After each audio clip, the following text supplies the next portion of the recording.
మన శంకర వరప్రసాద్ గారు ఇప్పుడే ప్రీమియర్స్ అయితే కంప్లీట్ చేయడం జరిగింది. సినిమా నాకైతే నచ్చింది. సినిమా స్టార్ట్ అయిన దగ్గర నుండి ఎండ్ అయిన దాకా ఎక్కడా కూడా బోర్ కొట్టకుండా అలా తీసుకెళ్లేటటువంటి ప్రయత్నం చేశారు. ముఖ్యంగా వింటేజ్ చిరంజీవి ఈజ్ బ్యాక్ అనేటటువంటి ఫీలింగ్ అయితే నాకు కలిగిందనమాట.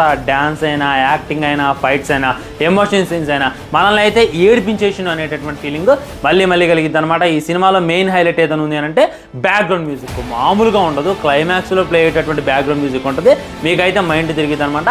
స్టోరీ లైన్ అంటే శశిరేఖ ప్రసాద్ వీళ్ళిద్దరూ హస్బెండ్ అండ్ వైఫ్. కొన్ని కారణాల వల్ల వీళ్ళు విడిపోతారు. మరి విడిపోయిన తర్వాత కలిసారా లేదా, మరియు శశిరేఖకి తన పిల్లలకి వచ్చినటువంటి ప్రాబ్లం ఏంటి, దాన్ని ప్రసాద్ ఎలా సాల్వ్ చేసిండు అనేటటువంటిదంతా కూడా మీరైతే థియేటర్లో చూడాలి. ఈ సినిమాలో మన వెంకటేష్ గారి ఎంట్రీ ఉంటుంది. మామూలుగా ఉండదు. తను ఉన్నంతసేపు ఎక్కడో కూడా బోర్ కొట్టదు. ఫస్ట్ హాఫ్ జయ్యం లేస్తుంది. ఇంటర్వెల్లో అయితే మామూలుగా అలా ఎండ్ ఇచ్చేస్తాడు. ఆ ఇంటర్వెల్ తర్వాత కూడా సినిమా అయితే మామూలుగా ఉండదు. అండ్ ఈ ఫ్యామిలీ ఎంటర్టైన్మెంట్ అనేటటువంటి ఫీలింగ్ కూడా కలిగింది. డెఫినెట్లీ వెళ్ళండి, మీ ఫ్యామిలీతో చూడండి. మీరైతే పిచ్చిగా ఎంజాయ్ చేస్తారు. అనిల్ రావిపూడి మార్క్ కూడా నాకైతే ఈ సినిమాలో కనపడ్డది. ముఖ్యంగా బీజిఎం భయ ఇంకా మైండ్లో తిరుగుతుంది. నాకైతే ఈ సినిమా పిచ్చిగా నచ్చింది.